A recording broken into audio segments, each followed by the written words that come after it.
2016 оны 1-р ээлжийн цэрэг татлагын ажлыг Чиглэлтэй зургийн цэрэг татлагын төвчөө зохион байгуулж явуулж байна. Энэ жил цэрэг татлагаар орж байгаа цэргийн насны залуучуудын боловсролын төвшин бол урд жилүүдээс ахисан байна. Чиглэлтэй дүүрэг дээр нэг онцлог ажил зохион байгуулсан. Тэрний үхээ зэрэг урд нь өвчний шалтгаанаар, эрүүл мэндийн шалтгаанаар чөлөөлөгдсөн цэргийн насны залуучуудын эмнэлгийн хяналтанд авсан.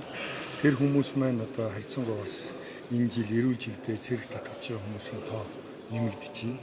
Өөр нэг онцлог бол Батлан хамгаалах цэргийн бодлогыг хэрэгжүүлэх, иргэн цэргийн холбоог бэхжүүлэх үүднээс Чиглэлтэй дүүрэг дээр энэ жил манай 19 хороо шилэн кабелаар холбогдсон байна. Энэтэй холбоотойгоор ухаарлаг дэлгэцүүд байрлуулсан. Энэ дэлгэцээр цэрэг татлагын ажиллагааг бол шууд дамжуулж бүтэн өдөржин үзүүлж байна. Тэнд бол ялангуяа эмээ өвөө нарт бол их тааламжтай байна гэж байна. Өөрөөр хэлбэл ачаа зээгээ явуулчаад аль ингэж явуулсан бол яаж байгаа вэ гэж сэтгэлэн зовоод байдаг бол хороон дээр очиод хүүгээ хараа сууж ийн өнөдөр. Өөр нэг юм бол цэрэг татлаганд орж байгаа цэргийн насны залуучуудаас алан дуудах хугацаа аваад ямар нэгэн шалтгаанаар ирээгүй байгаа залуучууд маань мэдээллийг түргэн аваад ирэх болцоо нөхцөл бүрдэж байна.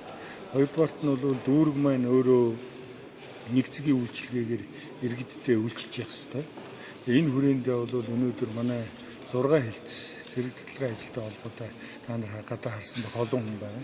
Эдгээр хүмүүс маань энэ хүмүүсийг хүлээж явах орондоо машиныхаа татварыг төлчих чинь сайт руугаа ороод сонгуул өгөхөнд бүртгэл байна уугүй гэдгийг харч чинь нийгмийн даатгалынхаа асуудлыг шийдэж чинь иргэний бүртгэлийнхаа зөрчил байдаг юм бол тэр асуудлаа шийдэж чинь Батлан хамгаалахын яамны цэргийн төв архив ирж үйлчилж байгаа. Тэнцэнээс лавлгаа мэдээлэл авах шаардлагатай хүмүүс маань тэрүүгээр үйлчилж байгаа. Ингээд иргэдэд хүрсэн цогц ажиллагаа явуулж байгаагаар энэ жил Чиглэлтэй дүүргийн цэрэг татлагын төвчөө цэрэг татлагын ажиллагаа бас нэг онцлогтой явуулж байна.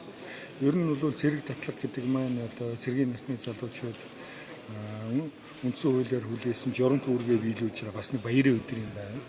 Тэгэхээр өнөөдөр манай Чиглэлтэй дүүргийн 170 гаруй мянган иргэн маань цэргийн насны залуучуудаараа зөв бас баярлж байна гэж хэлж болно. Ингээд онцлог ажиллагаа явагдаад иргэдийн талархлыг хүлээсэн цэрэг татлагын ажиллагаа хэвээ явуулж байна.